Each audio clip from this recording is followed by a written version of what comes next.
Nuestra invitada de hoy estudió piano y economía. No se le daban nada mal, pero se enamoró del teatro y de aquellos amores surgió el personaje tan singular que hoy tenemos en nuestro diván.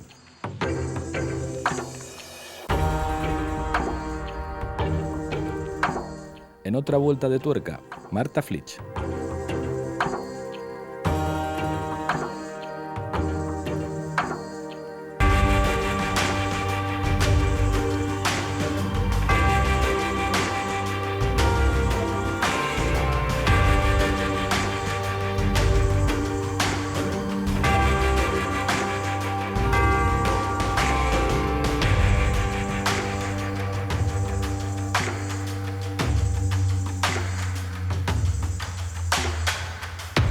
Marta Flitsch, bienvenida a otra vuelta de tuerca.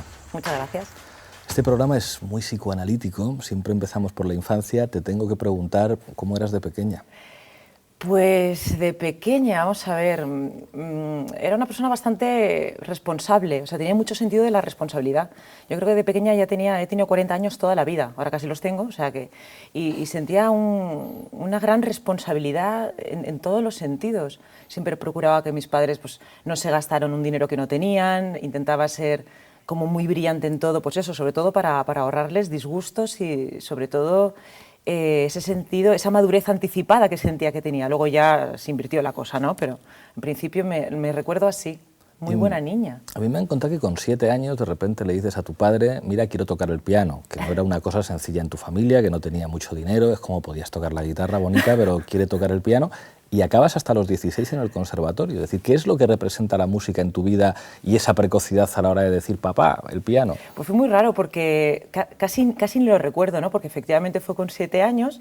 En mi pueblo, Baiduxó, es un sitio donde pues, la cultura musical está muy presente en toda Valencia y tal, pero en Baiduxó hay bandas de música.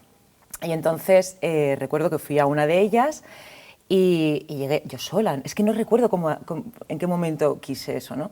Y entonces les dije, oye, quiero tocar el piano y tal. Me dijeron, ya, pues que esto es una banda de música, vamos por la calle. Dice, no vamos con el piano. Y dije, estoy viendo que tenéis un piano de pared allí. O sea, no dije piano de pared, pero dije, tenéis el instrumento que yo quiero tocar ahí. Y me dicen, ya, pero es para ensayar. Y tal, decía, lo que tendrás que hacer es ir al conservatorio de música y tal. Entonces fui al conservatorio de música y dije, quiero tocar el piano. Y me dijeron, bueno, pues tendrás unos padres, un tutor legal, alguien que venga en tu nombre y tal. Y yo, sí. Entonces llegué a casa y le dije a mi padre, que es la persona con la que más confianza tengo en la vida, le dije, papá, quiero tocar el piano. Y mi padre dijo, joder, pues muy bien.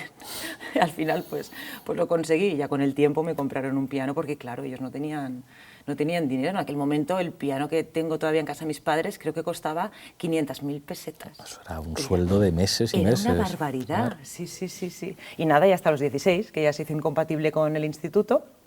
Y nada, ya decidí. Y eso te marca de alguna forma, es decir, sí, la experiencia de, son casi 10 años, 9 años estudiando música, ¿eso cómo te marca después hablaremos, digamos, sobre el currículum ese tan extraño, tan heterogéneo que tienes tú? ¿Qué es lo que representa la música en ese currículum? Me gusta que me llames extraña y no especial, me parece muy bonito. Es bonito. Pues mira, la música para mí yo creo que es fundamental y como herramienta desarrolla la plasticidad cerebral, que creo que es fundamental para entender un montón de cosas. O sea, con el piano, digamos que tocas un idioma con la mano izquierda, que suele ser la clave de fa, y un idioma con la mano derecha, que suele ser la clave de sol. Con lo que haces es poner en departamentos estancos el hemisferio derecho y el izquierdo, y entonces desarrollas una serie de conocimientos o de técnicas o de procesos de pensamiento diferentes a los que tendría una persona pues, que no se mete en estos fregados, ¿no? Y por el lado emocional, esto sería un poco como la explicación científica que a mí siempre me encanta, ¿no? Que me gusta mucho la divulgación científica además, y en el lado emocional, yo para que te hagas una idea, el tocar el piano es una cosa que considero a día de hoy todavía un acto íntimo. O sea, me costaba mucho dar audiciones de piano y tal. Quiero decir que yo con 7, 8, 9 años, cuando ya tocaba Beethoven, recuerdo que me ayudaba a canalizar las emociones. O sea, si un día estaba contenta, pues tocaba Mozart. Si un día estaba de mala hostia, pues tocaba... ¿Se puede decir mala hostia aquí? Bueno, pues tocaba Bach. Si estaba como, no sé, más sesuda, pues tocaba Beethoven. Si estaba romántica, Chopin. Y era una forma en la que... Era un lenguaje que me ayudaba a canalizar emociones y a exteriorizarlas también, ¿no? ¿Lo sigues haciendo? O sea, Sí. hay momentos de Marta Flich así como íntima, sin que la escuche nadie, con el piano en casa. Sí, siempre intento, tengo un teclado aquí en Madrid y el piano que me compraron mis padres en casa de mis padres y sí que lo toco menos de lo que me gustaría, claro, porque tengo una vida un poco loca como todos últimamente, pero sí que me sigue valiendo para lo mismo y es como ir en bici, que no se olvida, o sea, hay que cuidarlo y hay que practicarlo, pero jo, qué placer da. Leyendo para preparar la entrevista, te leí una respuesta de por qué estudiaste economía, que eso es una de las claves de tu personaje. Estudia economía en Valencia, después haces un máster en comercio internacional en Delaware. Sí. La respuesta que dabas me parecía muy sensata y me identificaba con ella, de pues yo era una chica muy responsable y dices, bueno, pues si estudias economía podrás tener un futuro laboral. Yo estudié Derecho por algo muy parecido, aunque no era vocacional, pero hay carreras que yo creo que marcan para siempre la formación de uno, sobre todo cuando son cosas que son muy difíciles de adquirir de manera autodidacta. Digamos, uno puede tener una formación muy amplia en literatura o incluso en historia, a lo mejor los historiadores se enfadan, pero uno se puede aproximar a ciertas ciencias sociales por su cuenta. Hay otras a las que es un poquito más difícil. Una de ellas es la economía. ¿Qué es lo que deja en ti haber estudiado economía, haber hecho un máster, después haber trabajado en un departamento de comercio internacional, haber trabajado en banca? Digamos, ¿qué es lo que representa todo eso para tu formación? Empezando de atrás hacia adelante, el bagaje que me deja es la cultura financiera, que creo que es fundamental hoy en día para que no nos tomen el pelo, ¿no? Yo, efectivamente, cuando yo decidí estudiar económicas, fue por algo tan absurdo de decir, creo que es una carrera lo suficientemente versátil, porque realmente antes de empezar a estudiar una carrera, antes de ir a la universidad, piensas, ¿para qué vale, no? ¿Qué salidas hay? ¿Qué salidas profesionales? Y yo pensé, joder, pues en economía puedo trabajar en un banco, puedo, yo qué sé, pues tal. Y entonces dije, bueno, tiene pinta de ser fácil. Yo quería ser ingeniero técnico en diseño industrial, quería hacer tornillos, quería hacer cosas así. Y dije, no, pues voy a estudiar económicas, que parece que la cosa es fácil y tal. Y luego cuando terminé, durante la carrera me di cuenta que me interesaba más la macroeconomía que la microeconomía, ¿no? O sea, la contabilidad es una asignatura que yo odiaba y sin embargo todo lo que tenía que ver con Sistema económico mundial, no sé qué. Claro, todo lo que tenía que ver con cómo nos afectaba como sociedad todo me parecía más interesante, ¿no? Pues política internacional y me di cuenta también que la sociedad y que la política estaba vertebrada al final, por las dotaciones económicas que tenga un presupuesto, en este caso, pues en España los presupuestos generales del Estado, ¿no? Estudié todo eso, terminé y aprovechando, estaba en Valencia, me apetecía mucho el tema internacional, como te digo, y pensé, bueno, ¿cuál es el sector que es pionero y que más está exportando en este país? Era el azulejo. Así que me fui a la Cámara de Comercio de Castellón, que tenían un máster, era una especie de, bueno, de máster con estancia en Estados Unidos, en Delaware y tal. Y luego empecé a trabajar en comercio internacional. Empecé a viajar y también por eso yo creo que tengo la mente como más abierta. El tema de entrar en banca, yo hice las prácticas de la universidad en la Caja de Ahorros del Mediterráneo. Hostia. Sí. ¿Has visto que se puede decir hostia en este programa? Muy fuerte. En determinadas circunstancias. No, es la hostia, es la hostia. Y entonces dije, qué mierda tan gorda trabajar en banca. Digo, nunca más, o sea, deprimente. No me gustaba, ¿no? O sea, respeto a toda la gente que es una apasionada de la banca, que me parece muy bien. Dije, nunca más. Y entonces cuando llegué a Madrid y trabajaba, empecé a currar también como comercial, porque yo vivía en Vallduxó, luego en Valencia y luego ya me vine a Madrid, pues empecé a ganarme la vida como comercial y veía joder, que es que no tenía horas de descanso, que estaba todo el rato, que es que me agotaba. Entonces, yendo a hacer una gestión normal a un banco, a la Caixa, me dijo el director de la Caixa, tienes que hacer las pruebas para entrar aquí, que se vive muy bien y tal. Y dije, venga, pues nada. No, me dijo, tienes el perfil para entrar, es economista y tal. Pasé unas pruebas, vamos, con mogollón de gente, psicotécnicos, pruebas en fin, como economista.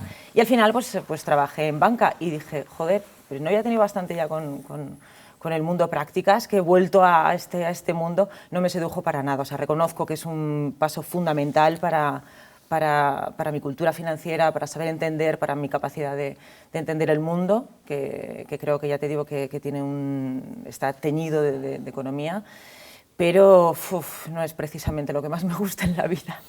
Y de repente, en ese momento, una chica que ha estudiado economía en Valencia, que ha estado fuera, que ha hecho prácticas en banca, que no le gusta, pero ¿a quién le gusta su trabajo al fin y al cabo pues en mal, esta vida? Nos debería ¿verdad? gustar a todos. Bueno, pero no es frecuente. De repente dice, voy a estudiar interpretación y empiezas a estudiar interpretación. ¿Esto por qué? Pues mira, desde pequeña siempre quise ser actriz. O sea, yo quería ser, no recuerdo en qué orden, pero creo que era actriz, presidenta del gobierno o eurodiputada. Y entonces lo de actriz lo tenía desde pequeñísima. Me gustaba mucho, me parecía que explorar esas vías era, no sé, vivir distintas vidas en una, ¿no? Al final, ¿no? Que es la interpretación me parecía muy interesante, ¿no? Y muy enriquecedor. Lo que pasa es que, claro, en un pueblo era ciencia ficción estudiar, ¿sí? No había, pues no sé, yo diría, joder, está loca esta niña, no sé. Y ya cuando llegué a Madrid, yo siempre lo tuve aquí como en el cogote, y cuando llegué a Madrid ya vi la posibilidad. Y precisamente trabajando en banca, terminaba tempranito y me iba a clases de interpretación. Y entonces fui como picando de distintos sitios, me gustó mucho el audiovisual y empecé a currar en teatro al principio. Pero ahí hay algo muy especial. Te voy a reventar la cabeza. O muy extraño, que es, bueno, aceptemos que hay una chica que estudia economía, que trabaja en banca y que se aburre y en que sus ratos libres como hobby hace teatro. Pues ¿quién no ha hecho teatro en grupos aficionados alguna vez? Bueno, pues a ti te ofrecen un papel en una obra que se llama Sé infiel y no mires con quién, sí, y acabáis no sé cuántos años haciendo bolos por toda España y dices que con esto vivo mejor que con el banco, o me da para vivir y puedo dejar el banco, y dejas el banco. Sí, yo pedí una excedencia. Es que a mí me pasaba una cosa con la banca, yo no sé si es que lo de ser buena persona, tío, está, no sé, está sobrevalorado. Porque yo recuerdo la sensación de... Yo quería dejar el banco, sí o sí, porque me parecía muy injusto. O sea, concretamente, no sé si lo sabes, pero en las operaciones que son de internacional, son en las que más margen de beneficios puede tener un banco, porque pueden tocar el tipo de cambio, pueden... ¿Vale? Y luego también el tema de las comisiones, ¿no? Que es un poco, bueno, a ti te la pongo, a ti no, tal, y siempre se suelen meter más palos a los que menos tienen. Yo esto lo llevaba fatal, te lo juro. O sea, era una cosa que yo decía, yo no puedo participar en esto, y cada vez me costaba más. No me interesaba nada, porque al final en un banco lo que haces es... Bueno, son como si fueran aplicaciones para entendernos, entonces tú, o sea, que poca creatividad puedes tener ahí dentro, ¿no? El caso es que yo no me sentí identificada no sé, con ese tipo de trabajo, y ya había pensado en dejarlo. Bueno, me había ganado la vida bien, tenía un dinero ahorrado y pedí una excedencia. Ni siquiera acordé una salida para tener paro y tal, no, dije, mira, una excedencia, hasta aquí hemos llegado. Y empecé con Sé infiel y no mires con quién. Estuvimos 6 años de gira. Bueno, las giras en ese momento ya no eran las de hace un mogollón de tiempo, ¿no? Que eran como bolos aislados, pero bueno, me podía ir manteniendo. No vivía bien, pero vivía más feliz. Pero eras feliz. Mucho más feliz. Y bueno, también ha habido momentos en los que he tenido que hacer trabajos alimenticios como comercial en momentos determinados, porque quería seguir haciendo en lo que yo creía. No quería estar en un trabajo de... no sé, descapitalizándome emocionalmente y frustrándome. Hay un corto, que yo creo que se ha convertido en un corto mítico en la historia de la crisis en España, que es Crisis. Un corto que haces y he leído que contabas que había una frase como que te molestaba, que era como nos están comprando los chinos. Sí. Háblame de ese corto. Pues yo creo que fue hace como 7 años o así, es que soy muy mala para recordarme de fechas. 2012 yo creo. 2012, bueno. ¿Qué haces ahí? Sí, pues sí, o sea, China estaba comprando y está comprando toda la deuda internacional, o sea, China está comprando el planeta.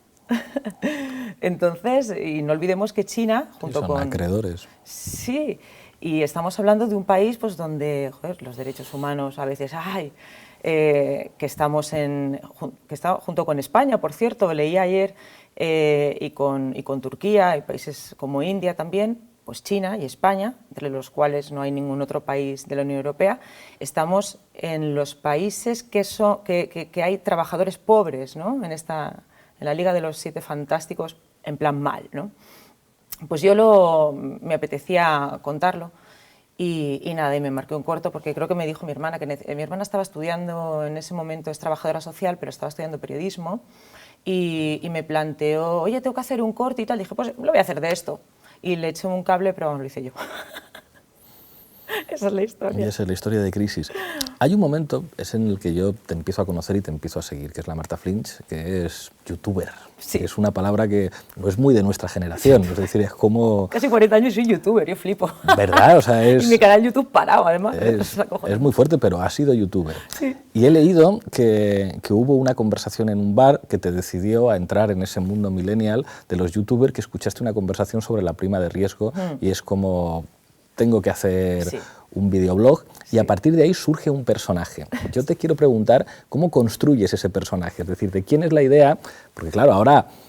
Eres tú, pero eres una tipa, digamos, pues hablando en una entrevista. Luego hay otro personaje que es la Marta Flint de los videoblogs. ¿De dónde lo sacas? Es decir, ¿cuáles son las fuentes de inspiración para construir ese bicho? Pues qué gran pregunta, no lo he hecho de una forma consciente. O sea, sí que es verdad, sí que... Vamos, yo cuando efectivamente esa anécdota es verdad, o sea, yo entro en un bar y entonces encuentro a gente, creo que se dedicaban a la construcción, y estaban muy preocupados y tenían una conversación pues muy pasional sobre la prima de riesgo. Y yo dije, joder, o sea, pero ¿cómo es posible que desde el gobierno se nos esté trasladando este estrés a la sociedad, que bastante tenemos con salir adelante, con el empleo precario que tenemos? ¿Cómo es posible que nos estén vendiendo esta moto a nosotros también? Y además con una información económica tan encriptada, tan ininteligible, para hacernos pensar que somos idiotas. Y dije, vamos a ver, soy dos opciones. Si tú no entiendes a alguien cuando te habla, porque yo creo que las personas somos inteligentes y que el mundo está hecho para que todos lo entendamos, si alguien nos habla en términos económicos y no lo entendemos, puede ser por dos causas. Uno, esa persona que nos está hablando no tiene ni puta idea de lo que está diciendo, o dos, no quiere que nos enteremos. Y ese fue el detonante para que yo dijera, voy a contarlo, voy a desencriptar todo esto y voy a hacer una labor pedagógica, pero fue como de, voy a hacerlo, ya veremos quién me oye o quién me quiere ver, o me da igual. Entonces, en esta forma de contarlo, si coges la información objetiva y la cuentas tal cual es, ya choca, ya es indignante, ya remueve, ya provoca. Entonces yo creo que es por el contenido de lo que cuento que sale este personaje, ¿no? O sale esta Marta que forma parte de mí. Yo soy un montón de Martas, una de ellas es esta, y lo que yo siempre intento es la provocación intelectual, siempre. Nunca quiero decir lo que tiene que pensar la gente. Sí quiero abrir un camino de reflexión, sí quiero inaugurar charcos. Y que la gente se haga muchas preguntas. Y esta cosa de, joder, me río, pero lloro, sí, pero no te quedas inmovilista, no te quedas en letargo, despertemos, ¿no? Y esto fue lo que yo necesitaba. Y ya está. Y luego lo de la dependencia, ¿para qué vale eso? Es que te quejas por todo. Vamos a ver, que hay 300.000 personas ahí esperando las ayudas de la dependencia, que son 3.000 millones de euros que faltan ahí para ayudar a esas personas. Pues da igual, vamos a ver, te quejas por todo, no tienes trabajo, te estoy dando un hobby, cuidar a tu madre, a tu abuela, a tu primo, a tu hijo, a tu tal, y resulta que no lo coges. ¿Qué pasa? ¿No quieres a tu familia, no? Es eso, ¿no? Es el tejido familiar que está fallando entre vosotros, tenéis conflictos. Y luego, ¿qué? Que toda la crisis desde 2007, que lo hemos estado aguantando las rentas del trabajo y las rentas del capital, pues no se han grabado, no vaya a ser que las empresas se vayan, Pues han hecho bien su trabajo. Ya han ganado, las rentas de capital han ganado 98.000 millones de euros desde 2007. ¿Y ahora qué? ¿Que reparten 18.000 millones en dividendos? ¿Y a ti qué te importa? Si te han subido el sueldo también desde 2007 en general, no, a las rentas del trabajo han pagado en 10.000 millones de euros, ¿vale? O sea que... Pero no pasa nada, porque ahora van a tener un problema de competitividad, porque ahí en Siria y no sé qué, están pasando cosas y va a subir el petróleo y van a palmar pasta y entonces te van a bajar más el sueldo o vas a tener que empezar a pagar por trabajar, si no estás pagando ya por trabajar. Y dije, mira, que me quiera escuchar, aquí estoy yo contando lo que no puedo dejar de decir. Eso lo has dicho muchas veces, que el humor tiene una capacidad de sofisticación intelectual y al mismo tiempo de apertura a muchísimos públicos enormes. Es fácil trabajar con el humor para hablar de conceptos y de categorías que muchas veces son lejanos a la gente. Esto que me contaban me recuerda una anécdota que me ocurrió. Yo soy de Fontarrón y en mi barrio hay un centro en el que hay sobre todo señoras que trabajan con toxicómanos de los 80 que ya tienen una cierta edad. Y uno de ellos, una vez hablando conmigo, me dice, mira, Iglesia, yo estoy de acuerdo contigo en todo, menos en esto de que queréis salir del euro. Y yo decía, es como, uno, no es verdad que nosotros queramos salir del euro. Y dos, ¿qué está pasando en este país para que tú, con todos los problemas que tienes, de repente te preocupe la moneda única?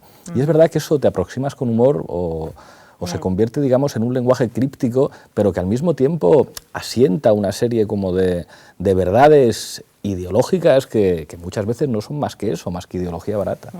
Efectivamente, o sea, se está, a través de la comunicación o de la mala o de la malversación de esa comunicación, se está cambiando el orden de prioridades, ¿no? Entonces está como, pues lo que tú dices, como un politoxicómano que se tiene que recuperar o preocuparse por qué va a comer mañana, se preocupa del euro, ¿no? En este caso. ¿Qué es eso del IRPH? ¡Ah! Es un cibor, ese es un grupo sanguíneo nuevo, se pega el IRPH. Madre mía, a ver.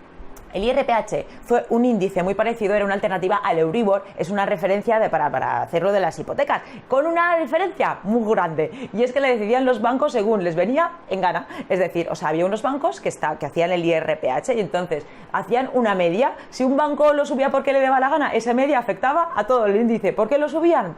Pues porque metían gastos, metían de todo lo que quisieran, y era una media aritmética, que se llama sin ponderar, sin ver el número de operaciones, nada. Entonces Europa dijo, toc, toc, hello, it's me, estáis haciendo esto un poco mal, hay que devolver ese dinerito, ¿verdad?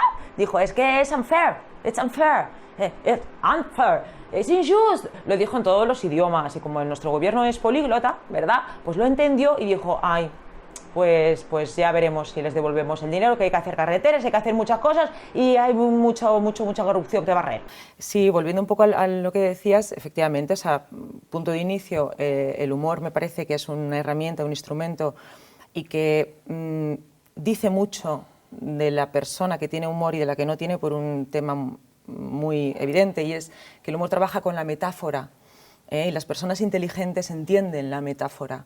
Las personas que son limitadas tienden a la literalidad y entonces no entienden el humor. Y eso es una muestra clara, evidente, de que esa persona se está retratando. O sea, muchas veces, ya me salgo un poco del tema, en las redes sociales, ¿no? Muchas veces las críticas son un retrato perfecto. Esa persona se hace un selfie de su incapacidad intelectual y dices, Dios mío, ¿cómo es posible que encima lo haga público, ¿no? Pues efectivamente el que no tiene sentido del humor, bien es cierto que yo no hago un sentido del humor que sea faltón, quiero decir, nunca insulto, no va en mí, o sea, siempre intento, creo que la buena educación es un plus, y no incompatible con la crítica, obviamente.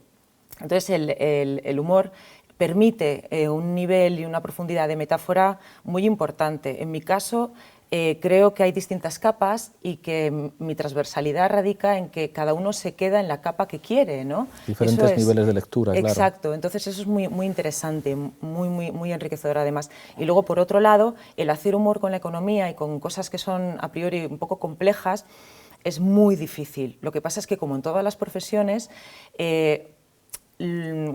cuando ves a alguien patinando sobre hielo y dices, qué fácil lo hace, pero sabes que tiene una complejidad y que hay detrás un rigor, una documentación, una investigación, pues todo eso hay detrás de lo que yo hago, porque yo me documento, investigo, tengo mis fuentes, contrasto. Y luego además hay que organizar un guión, que lo escribo, yo tengo escrito perfectamente todo lo que voy a decir, improviso muy pocas veces. Y otra cosa que tenemos los actores, que es el dar la sensación de la primera vez, esa frescura, ¿no? Da igual que has ensayado 1000 veces, que siempre parezca que está pasando en ese momento, ¿no? Eso es importante. Y luego el running gag, ¿no? Que es, bueno, pues, o sea, las figuras de humor que conocemos y que es muy difícil a veces. Un vídeo que hice de los refugiados, que fue el más difícil porque dije, joder, voy a pecar de superficial, espero que se entienda, porque en 4 minutos de vídeo es difícil, ¿no? Pero, pues eso. Me engancho a una serie, o sea, que lo flipas, te la recomiendo, le echan todos los días a las 3 de la tarde. En algunas cadenas hacen spoiler a las 2. Los guionistas yo creo que deben comer setas alucinógenas, porque vamos, no es ni medio normal lo que sale de la cabeza de esa gente. Hablan de política, de corrupción, deportes, el tiempo, es muy loco, sucesos. Y yo me engancho a una trama que es como fija discontinua, no está siempre. Que es de una mogollón de gente, como un pueblo entero, que sale de su país porque en su país hay guerra. Y entonces, bueno, como ellos no quieren morir, bla, bla, bla, pues nada, salen, ¿vale? Entonces son abogados, son albañiles, hay de todas las profesiones, son gente como tú y como yo que van con sus hijos y sus móviles y se van a la tierra prometida, a un lugar donde pues por salir el pan no te revienten la puta cabeza de un disparo, ¿vale? Entonces llegan y esa tierra prometida se llama Unión Europea en la ficción, y entonces llegan allí pero antes de entrar se encuentran con una cosa que bajo mi punto de vista se han colado ahí los guionistas, porque en un mundo globalizado, o sea, ellos se encuentran con los refugiados que les llaman, se encuentran con una frontera, ¿vale? Eso es un poco inverosímil, pero bueno, es ficción. Entonces, bueno, están allí parados. Y porque la Unión Europea tiene miedo, al parecer, de que esta gente entre y les muerda y les pegue las ganas de vivir, por ejemplo. Entonces, bueno, han incrementado el presupuesto. En el último año se gastaron 15.000 millones de euros y en 2020 se calcula que se van a gastar 29.000 millones de euros, muy fuerte. Hecho que me ha sorprendido, acabas de decir, no improviso. Y eso nunca lo hubiera imaginado de ti. Yo imaginaba que trabajabas, digamos, con un esquema general y a partir de ahí que fluya el personaje. ¿Cómo es entonces el proceso creativo? Es decir, tú escribes tus propios guiones, ¿te dirige alguien o te diriges tú misma? Yo con mi móvil, mi micrófono y no hay más. O sea, mi proceso creativo es, por ejemplo, el próximo vídeo que voy a hacer. Yo pienso, ¿con qué nos están engañando? Y lógicamente, aunque ahora se está hablando de que, bueno, que las pensiones se van a volver a indexar al IPC, etcétera, etcétera, creo que ese es un problema, el de la viabilidad de las pensiones. Yo creo que sí que son viables en función de las políticas económicas y las dotaciones que pongas en los presupuestos, lógicamente, y los impuestos, que bueno, es que me pongo a hablar de esto. Pero es que claramente el problema de fondo está en el mercado de trabajo. Sí, la precariedad del mercado laboral, ¿no? Entonces el vídeo lo voy a hacer de la precariedad del mercado laboral, voy a hacer una especie de tutorial para economistas que no han trabajado en su puta vida, ¿no? Y para políticos de derechas. Bien, esto es la precariedad, ni la habéis olido, pero os lo tengo que explicar. Bien, es un mercado precario por esto, por esto, por esto, ¿no? Entonces en ese proceso lo primero que hago es documentarme. Datos, contrasto con colegas economistas, voy a distintas fuentes, lo escribo y luego intento buscar un discurso que no sea tostón, que bajar un poco el lenguaje, no bajarlo, sino hacerlo más fresquito, ¿no? Para quitarle esta cosa plomiza, que no interesa, ardua, y un lenguaje pues eso, muy fresco y muy dinámico, ¿no? Que eso no significa que sea todo coloquial, porque hay datos muy importantes y ya te digo, con rigor. Y hay veces que lo escribo, ahora mismo, por ejemplo, este no lo he grabado todavía, pero sobre papel me funciona perfecto.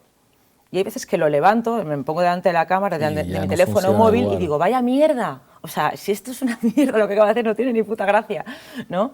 Y entonces lo tengo que volver a dar una vuelta ya con el acting o voy hacia otros lugares, pero generalmente, o sea, la improvisación siempre viene, en el caso de haberla, siempre viene del trabajo y de la preparación.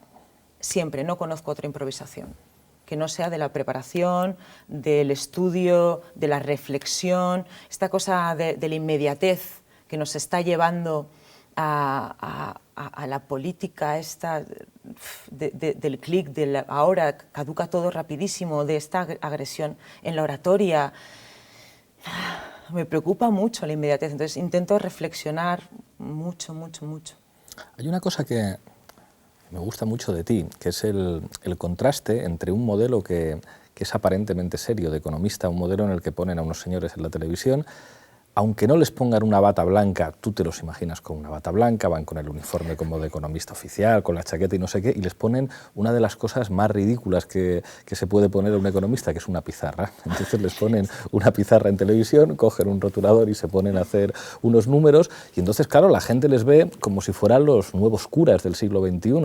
Un señor que pone que es economista empieza a hacer unos números absolutamente ininteligibles y digamos que se coloca por encima de la política. Esto es muy llamativo porque en política todo el mundo reconoce ya la hegemonía del humor. O sea, cualquiera que vea pues Polonia en TV3 dice Polonia vale más que todos los tertulianos independentistas del mundo. O sea, 10.000 rufianes no harían el trabajo para el independentismo que hace Polonia. Eso, digamos que en el humor político todo el mundo lo tiene claro. Pero parece que la economía es como la nueva religión del siglo XXI, en el que si tú pones a un señor de una cierta edad, siempre señor, siempre de una cierta edad, con la ridícula pizarra y el rotulador, eso ya parece que es como si estuviera hablando el cura del pueblo a la gente.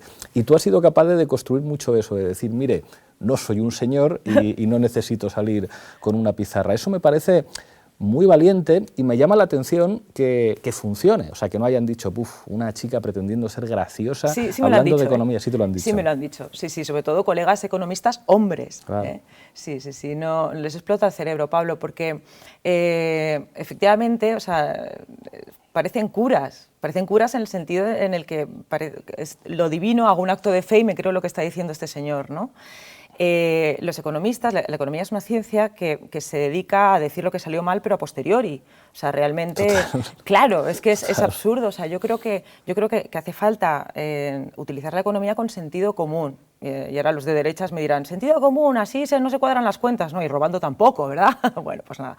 Estas personas, estos economistas, algunos de ellos, otros son maravillosos. Yo estoy en Economistas frente a la crisis y trabajamos para un poco contrastar y hacer de contrapoder de estas cosas que me parecen.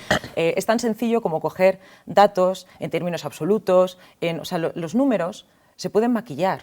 Entonces, lo que yo intento es, si la estadística dice que los pensionistas no han perdido poder adquisitivo en los años que ha habido de crisis, y yo te estoy diciendo que esos números no reflejan que mantienen a los 4 de la familia o a los 6 o de lo que sea, sí que están en riesgo de exclusión social y de pobreza. Pero vamos a contextualizar las cosas y a ponerlas en un marco de sentido común, y la economía no está hecha... vamos a ver, el ser humano no tiene que estar al servicio de la economía. O sea, ¿quién inventó a quién? O sea, la economía tiene que estar al servicio del ser humano. Es tan fácil como que vuelvo a los presupuestos generales del Estado, que realmente es lo que vertebra un Estado, en este caso España, es tan importante la mirada económica de las personas, la política económica, o sea, las personas que tomen esas decisiones, que puedes... orientar el país hacia un lugar o hacia el contrario. Ahora mismo vamos a los presupuestos del 38%, ¿no? Ingresos 38, gastos 38. Como Rumanía, pues bien, pues si queremos ser Rumanía y Bulgaria, pues estupendo, pues vayamos a eso. Es absurdo, o sea, ¿quién está pagando los impuestos? Impuestos regresivos, donde los más pobres pagan más impuestos, donde del impuesto de sociedades por bonificaciones, etcétera, etcétera, las empresas pagan menos que una persona física que no tiene ni para comer. Donde los gastos, el gasto no se está invirtiendo en gasto cualitativo, o sea, no se está invirtiendo en necesidades de la sociedad. Es como si en tu casa tu padre hubiera dicho, prefiero gastármelo en tabaco que en educación. Y tú hubieras dicho, ¿por qué? Yo qué sé. Pues porque es mejor para tu futuro. No, o sea, no. Entonces yo intento introducir el sentido común que creo que necesita la sociedad con argumentos económicos, y creo que la mentira está en el otro lado, en ese falso rigor, porque no cuadran las cuentas del otro lado. Estamos llegando a la parte del programa que a mí me gusta más, que es la parte como de los cuestionarios. A ti te tengo preparados 3 cuestionarios. Madre mía. Como somos de la misma generación, este primer cuestionario es un poco como lo del 1, 2, 3, responda otra vez, de Mayra Gómez Kemp. Vale. Yo te voy soltando términos económicos. Ay, madre. Y tú en 4 o 5 frases se lo tendrías que explicar a un ciudadano corriente. Vale. Empezamos por capitalismo. 1, 2, 3, responda otra vez. Pero tío, esto es súper difícil. ¿A que sí? Capitalismo. Madre mía, esto es muy difícil. Capitalismo es el sistema con menos alma que mejor funciona. Acumulación por desposesión. Dios mío, pues esto tendría mucho que ver con la mala redistribución. O sea, exacto, o sea, quitarles a uno para que acumulen los otros, ¿no? Siempre la parte rica. Crisis. La injusticia social por una mala gestión. Intereses de la deuda. Pues esa cosa que sube y baja en función de las empresas calificadoras, que son las que luego también están en el... Ay, ¿cómo explico esto? Es que es un poco complejo. Sería el casino financiero más rentable. Prima de riesgo. Pues si somos de fiar o no. Mayor prima de riesgo se supone que somos mal pagadores. Euribor. Euribor es una cosa inventada, donde se cruzan oferta y demanda ficticia, y ahí se decide el tipo de interés que se paga en el mercado hipotecario. Cláusula suelo. cláusulas suelo y cláusulas techo, que también las hay. Lo que pasa es que las cláusulas suelo son esa cláusula que sí o sí tienes que pagar, aunque el tipo de interés esté más bajo. Palmar pasta. Palmar pasta. Sí. Que te lo pone en la letra pequeña. SICAV. SICAV, es como... Pues SICAV, pues una fórmula moralmente cuestionable para evadir impuestos. Bueno, ahora entramos en el siguiente cuestionario, que este también me encanta. Yo te voy a dar unos nombres de unos cuantos señores y tú tienes que describir a estos señores en 3 o 4 frases. Vale. El primero me encanta a mí, Carlos Marx. Joder, es un pensamiento necesario. Adam Smith. Joder. Con este tipo de personajes, lo que pasa es que Adam Smith, bueno, pues es cruel, ¿no? Cruel. Lo que pasa es que también en muchos de los personajes que seguramente me plantearás, esa persona probablemente, si se pudiera explicar, a lo mejor no hubiera dicho lo que nosotros pensamos que ha querido decir. Uno de esos podría ser también el siguiente de la lista, que es Keynes. Claro, lo mismo, ¿no? O sea, es que estamos hablando de contextos y de cosas dichas en contextos y de luego frases y pensamiento descontextualizado. Probablemente yo creo que estas personas, si levantaran la cabeza, dirían, bueno, es que hay matices, ¿no?, que se dice. Total. Y ahora ya 3 más de nuestra época. Uno que esté vivo, va. Carlos Olchaga. ¡Está vivo! Todo lo que sean políticos, creo que se comete, partidos políticos me refiero, creo que se comete el error de encerrar el pensamiento en el pensamiento único, ¿no? en la marca y en un corsé en el que aparentemente nadie se puede salir porque si no deslegitimas esa marca. A mí me parece fatal. Yo creo que todas las personas tienen que tener un pensamiento libre, que a veces puede estar en consonancia o no con la marca que representan y que eso no tiene por qué empobrecer la marca, ¿no? Entonces, bueno, pues... Aquí va otro. Extrapola. Rodrigo Rato. ¡Ay, Rodrigo Rato! Joder, este tengo una palabra, sí, caradura. O sea, este lo tengo clarísimo. Madre mía, caradura con balcón a la calle. Y aparte, mentiroso, ¿no? Joder. Es que nos hemos acostumbrado a la mentira, esto es muy peligroso. Totalmente. Sí, y ya el último de todos, este ya es súper actual, Montoro. Montoro. Joder, es tristemente divertido. Es triste, y digo tristemente divertido porque tiene tantas contradicciones y tiene tanta caradura también, que es tristemente divertido. Es lamentable, es un personaje lamentable y ha hecho mucho daño. Y ahora sí que sí, vamos a la parte del cuestionario que más me gusta a mí de todas, que es como pedirte una serie de referencias fílmicas, literarias. Lo primero, una referencia personal. ¿Quién es o ha sido una maestra o un maestro para ti o es un referente? O sea, esa persona que dices, wow, o sea, lo que diga esta persona para mí es muy importante y me ha marcado. Mi padre y mi madre, ambos, pero intelectualmente tengo más afinidad con mi padre. Mi madre es más mágica, digamos, pero me da mucho alivio intelectual, entonces me miro mucho en él. Una novela determinante para ti, que te guste regalar, que siempre recomendarías, que cuando quieres a alguien es como tienes que leer esta novela si quieres conocerme.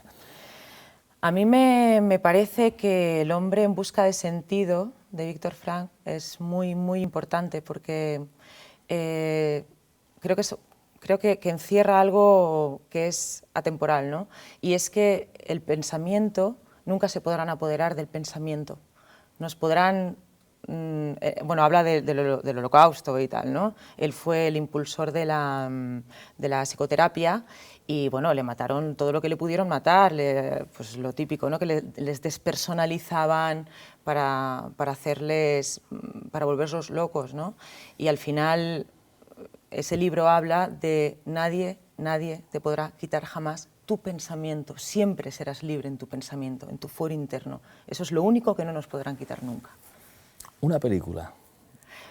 Pues mira, a mí como me interesa mucho el tema de la comunicación, yo soy una apasionada de la comunicación, me gustó mucho Lost in Translation de Sofía Coppola, donde habla precisamente de la comunicación y de la falta de comunicación a distintos niveles me pareció muy, muy interesante. Es una película llena de silencios y habla de la comunicación. Claro. ¿Una serie? Una serie, mira, ahora mismo estoy viendo House of Cards, por ejemplo, y me está encantando y me está espeluznando a la vez. ¿Por qué ¿verdad? temporada vas? No, estoy en la primera, sí, es que he empezado muy tarde. Está bien, o sea, yo creo que la primera y la segunda temporada son las mejores. Sí. Luego también me gustó, por distintos motivos, me enganché a Prison Break hace muchos años. Es una joya. Magnífica. Sí, hay muchas. Friends, por supuesto. Entonces, pero a mí me gusta consumir cosas que no me pongan de mala hostia. Intento, porque ya soy demasiado reflexiva en mi vida real y prefiero cosas que me den alegría. Me gusta mucho la comedia.